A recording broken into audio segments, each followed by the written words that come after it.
네, 계속되는 확산세 전문가와 짚어보도록 하겠습니다. 천은미 이화여대 목동병원 호흡기내과 교수 모셨습니다. 안녕하십니까? 안녕하세요. 2,000명대긴 한데 그래도 폭증세는 조금은 막고 있는 거 아닌가 이런 분석도 있는 것 같습니다. 어떻게 보십니까? 네, 지금 거리두기를 거의 뭐 한 달이 아니라 더 이상 네. 연장을 하면서 피로감이 많이 누적이 돼 있습니다. 그렇지만 이제 4단계 거리두기를 하면서 일정 부분 폭증하는 거는 조금 막고 있는 상태라고 생각이 들고요. 2단계에서 만일 거리두기가 더 완화가 되게 되면 분명히 확산세는 증가될 것으로 생각합니다.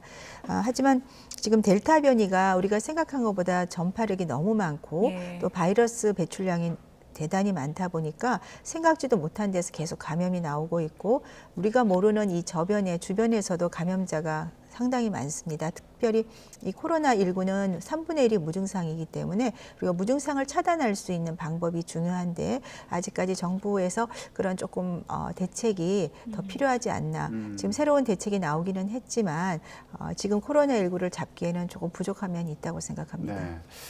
정부에서 오늘 다음 주부터 적용할 거리두기 단계와 관련해서 발표를 했는데 일단은 지금 단계를 2주 동안 유지를 하기로 했습니다. 그런데 일부 내용에 변화가 있어서요. 식당과 카페 같은 경우에는 영업시간을 1시간 단축하기로 했고요. 그러면서도 그 사적 모임 같은 경우에 백신을 접종 완료한 사람이 있으면 4명까지 모일 수 있도록 했거든요. 이 부분은 어떻게 평가할 수 있을까요?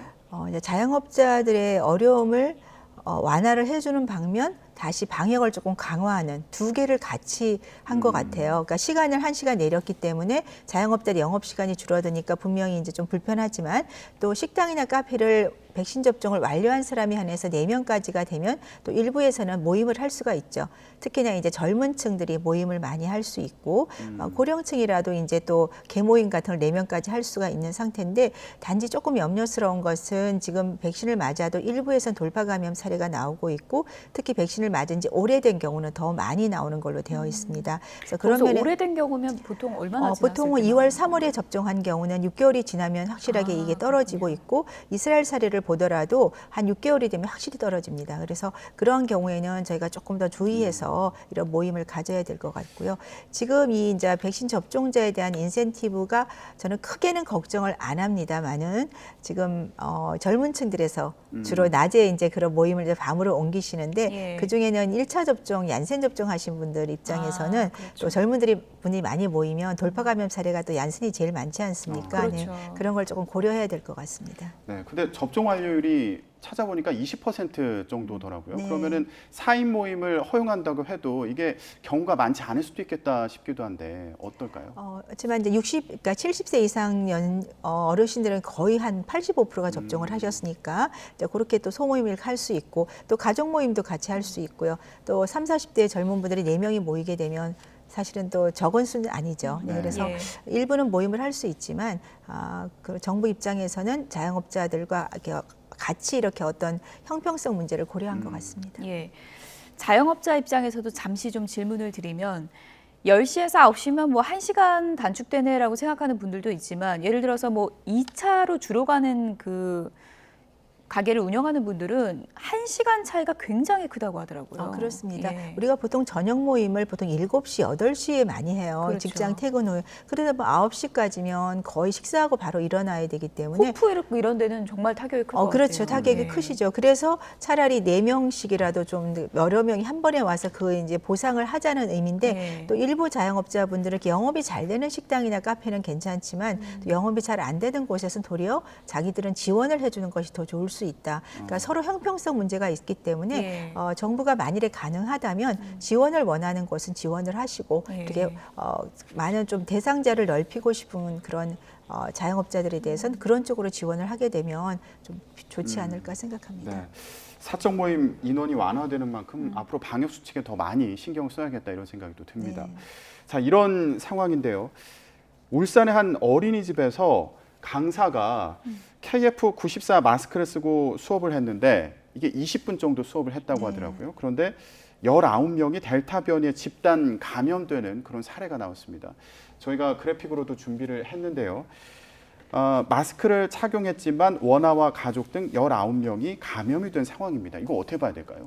참 저희가 좀 놀라운 경우가 꽤 있어요. 뭐 3초 문 열었더니 감염됐다는 사례부터 스쳐 지나가는데 감염되고, 이 사례도 케이프 마스크를 쓰셨는데 보면 한두 명이 아니라 굉장히 많은 곳에서 감염이 됐고, 가능성은 저는 이분이 마스크를 계속 가른 게 아니고 쓰던 마스크를 쓰셔서 손으로 만져서 손에서 접촉 감염이 됐을 수 있을 것 그럴 수 같아요. 있겠군요. 아이들과 접촉을 예. 하면서.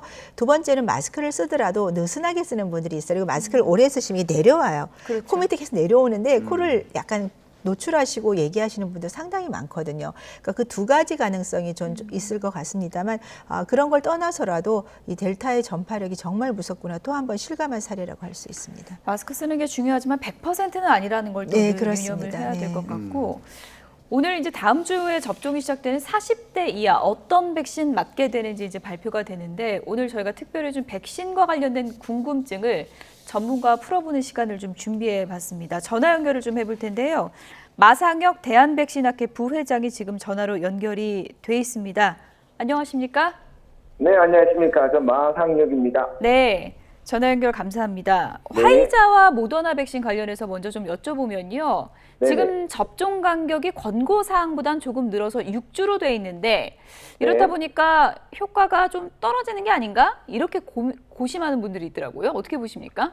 자, 첫 번째는 백신은 이제 허가사항, 다시 말씀을 드리면, 항상 임상연구에서 이제 확인된 사항만 가지고 이제 접종하도록 권하고 있습니다. 예. 따라서 접종 간격을 늘어놓으면 이게 이제 효과나 안정성에 대해서는 뭐 확실하게 확인할 수 없다는 뭐 부담은 있지만, 현재 미국에서 나오는 지침을 보면, 그러니까 접종 간격이 늘어져도 추가로도 접종하지 말라는 권고사항이 있기 때문에 그나마 좀 안심하고 할 수 있지 않을까 생각합니다. 다만 이런 이제 접종 간격이 늘어진 분들에 대해서 앞으로 돌파 감염이라든지 이상 반응의 발생을 좀 더 면밀하게 관찰하는 정부의 준비도 필요하다고 생각합니다. 네. 부회장님, 그러면요. 네. 만약에 사정이 있어서 이 네. 2차 접종일을 변경을 해야 되는데, 네네. 이런 경우에 뭐 앞뒤로 며칠까지 조정을 하는 게 뭐 가능할까요? 원래 이제 접종 간격에서 접종을 날에서 앞으로 4일, 뒤 4일까지는 우리가 접종을 하는 걸 인정하는 것으로 원칙을 하고 있고요. 네. 그래서 그 간격을 벗어나는 경우에는 이제 원래는 안 되지만 뭐 일부는 허용할 수 있는 것으로 지금 알려져 있습니다. 예. 그러니까 플러스 마이너스 4일까지가 4일, 네. 권장일이다. 이거는 좀 기억을 해주셔야 될 것 같고요. 네네. 그리고 지금 백신을 1, 2차 섞어 맞는 분들이 굉장히 많기 때문에 어떤 순서로 어떤 백신을 같이 맞아도 되는지 여러 가지 좀 궁금증이 있으실 것 같아서요. 저희가 이렇게 좀 질문을 드려볼게요. 네. 1차를 화이자를 맞고 네. 2차를 모더나를 맞아도 되는 건가요? 일단 미국에서 나온 자료를 보게 되면 예. 구체적인 자료는 없지만 이렇게 이제 그 mRNA 같은 계열 백신을 접종을 할 수도 있다라는 이야기를 하고 있습니다. 예, 뭐 지금 광범위하게 이걸 섞어 맞고 있는 상황은 아니지만 어쨌든 네. 미국에서 나온 권고 사항을 보면 가능할 수는 있다는 말씀이시고요. 네, 불가피한 상황에서는 그렇게 할 수도 있다는 거지. 이게 일반적 상황에 대해서 뭐 많이 사용하라 그런 뜻은 아닙니다. 예, 그렇다면 지금 뭐 1차 접종을 아스트라제네카를 하고 2차를 화이자로 교차 접종을 하는 경우는 어떻습니까? 그것도 역시 마찬가지로 역시 허가사항은 아니고요. 예. 그렇게 할 수도 있다라고 하는 것이지. 다시 말씀을 드리면 우리나라처럼 그렇게 했다라면 식약처에서 허가를 해줘야 되는 게 맞거든요. 예. 그러려 그러면 우리가 그런 이제 교차 접종에 대한 충분한 임상 연구 자료를 확보를 하고 있어야 되는데 그런 거 없이 지금 시행을 하고 있는 건데 이 상황 역시 이 코로나 유행이라는 불가피한 상황 때문에 벌어진 일이라고 생각합니다. 예, 그런데 이제 좀 궁금한 거는 아스트라제네카를 맞고 화이자를 교차 접종할 경우 네. 어떻게 보면은 이게 면역력이 항체 형성에 더 좋다 이런 또 시각도 있었는데 이런 부분에는 개인적으로는 동의하지 않으시는 건가요? 그렇습니다. 왜냐하면 항체가 형성이 많이 되는 거랑 백신 접종을 방어력을 가지는 거랑 꼭 다른 이야기입니다.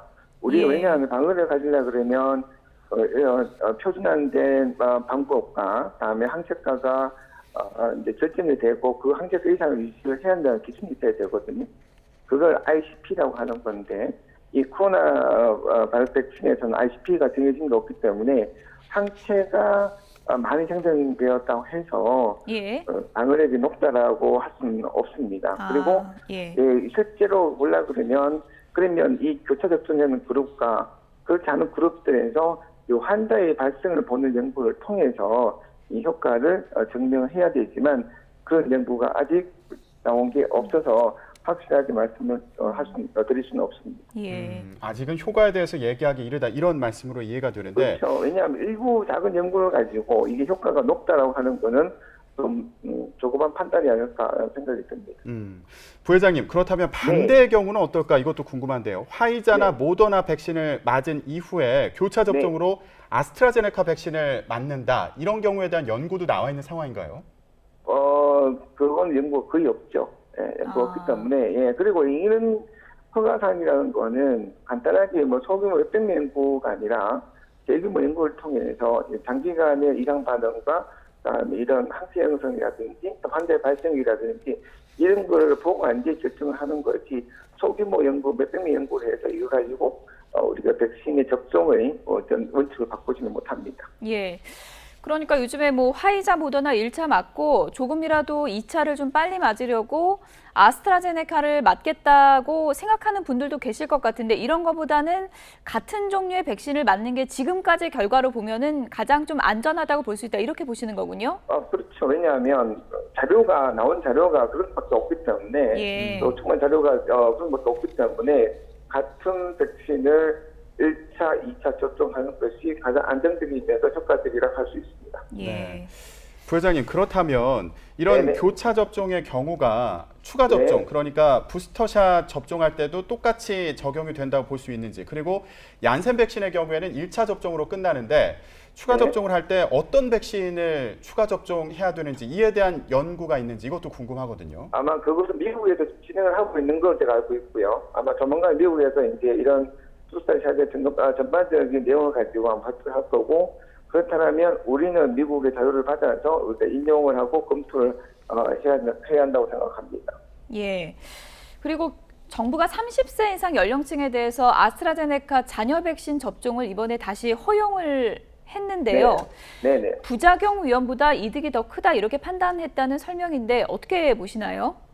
근데 그게 좀 안 맞는 게 뭐냐면 우리가 30대 처음 시작했다가 갑자기 50대로 올렸다가 다시 이제 환원하는 건데 일단 정부가 충분하게 이렇게 나이를 바꾸는데 설명이 있어야 되는데 국민들이 납득하는 설명이 없었다는 게 좀 아쉬운 점이고요.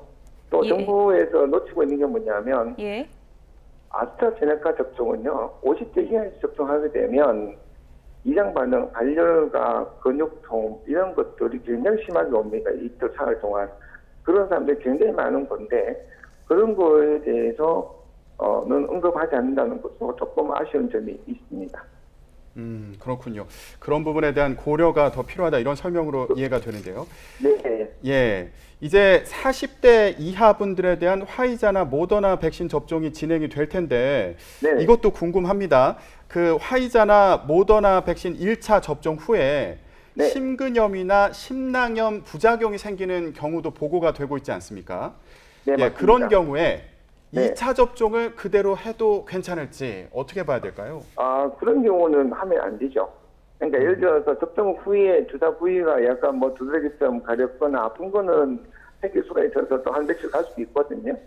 그런 경우는 접종이 가능하지만 1차 접종 후에 뭐 심근염이 발생했는데 2차 접종은 그렇게 하면 문제가 되기 때문에 접종할 수가 없고요. 그만 만약에 이제 미국 같은 경우에는 그런 경우에는 좀 필요하다면 28일 이후에 1차 접종 28일 이후에 얀센 백신도 접종할 수 있다. 뭐 이렇게 지금 이야기를 하고 있습니다. 네.